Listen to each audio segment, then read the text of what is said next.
রাজধানীর রাজনীতিতে যখন উত্তেজনার পারদ চড়ছে, তখনই ঢাকা উত্তর ও দক্ষিণ সিটি কর্পোরেশন নির্বাচন আয়োজনের তোড়জোড় শুরু করেছে সরকার।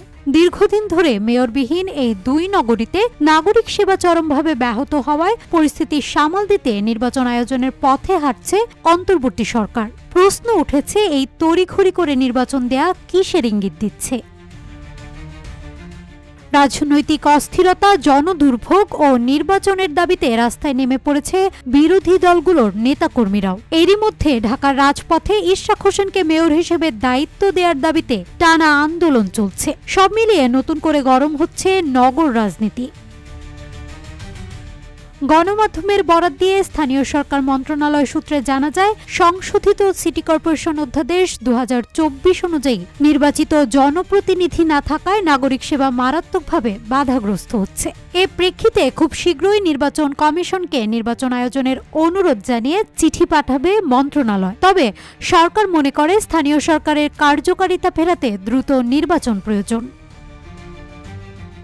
এদিকে ডিএসসিসিতে বিএনপি নেতা ইশরাক হোসেনকে মেয়র পদে দায়িত্ব দেওয়ার দাবিতে তার সমর্থকদের আন্দোলন চলছে। বুধবার সকাল থেকে রাজধানীর কাকরাইল এলাকায় তারা অবস্থান কর্মসূচি পালন করে।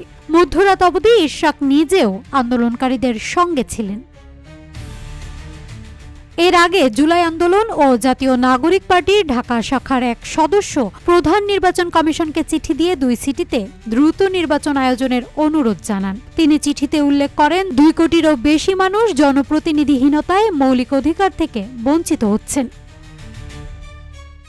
অন্যদিকে নির্বাচন ব্যবস্থা সংস্কার কমিশন জাতীয় সংসদ নির্বাচনের আগে স্থানীয় নির্বাচন সম্পন্ন করার পরামর্শ দিয়েছে। তারা নির্দলীয়ভাবে নির্বাচন আয়োজনের প্রস্তাবও দেয়।